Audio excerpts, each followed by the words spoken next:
then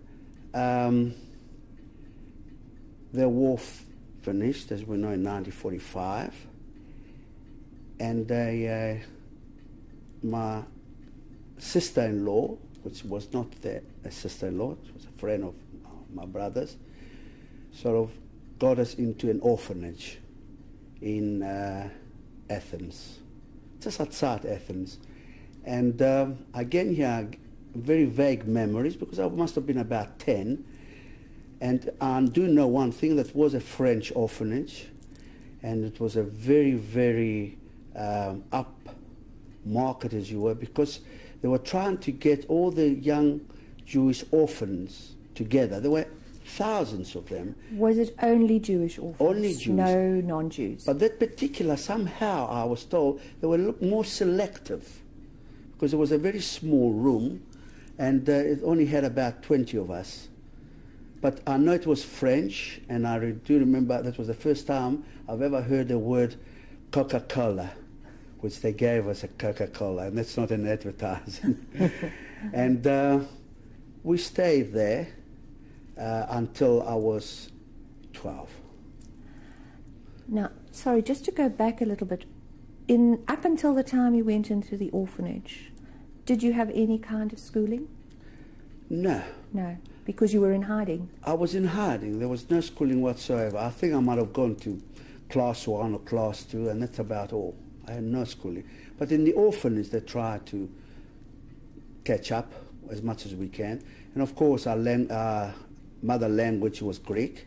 And of course, we used to speak Hebrew, which was a very, very strict to be able to speak Hebrew, and Spanish or Yiddish. So it's actually Ladino. That's correct. Okay. Which I used to speak quite well. You say that Hebrew was important. Was the community Orthodox? The Jewish community? I didn't differentiate between Reform and Orthodox. Definitely the Greek community was ultra-Orthodox. Very much so, Orthodox. Oh, I forgot to tell you that before I went to the orphanage during the war, we actually took refuge for 1 year in the actual synagogue where my mother was taken. And there were quite a lot of Jews there. There must have been about 100, 150. Living in the synagogue? Living in the synagogue for a year. That was amazing. And then after that, went to the orphanage and so forth, when the Germans left. Let's go back to the orphanage.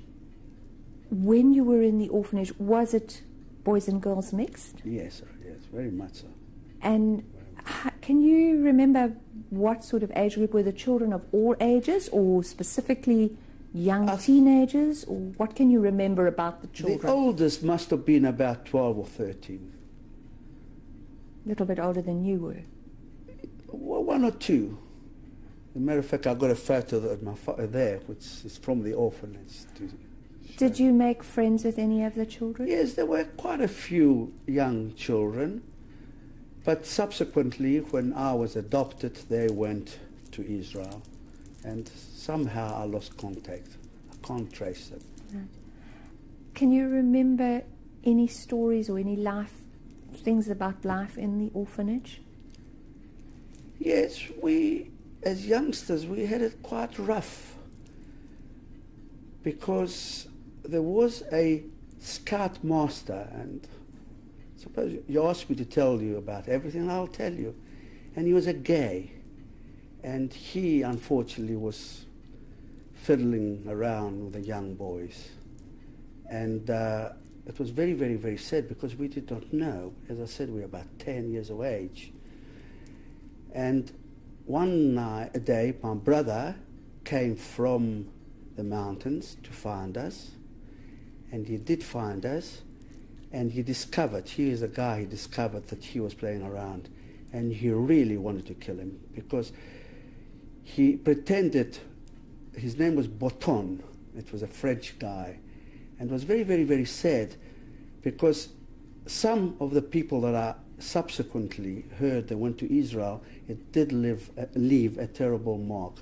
With me, it didn't mean anything, because I was too young to know what was going on. Anyway, he was reprimanded and he was sent to jail, and that was quite a big case. And that was a very, very sad thing to happen while all the orphan kids were together. Especially after the trauma Especially after the trauma, one after another trauma. Right. That's something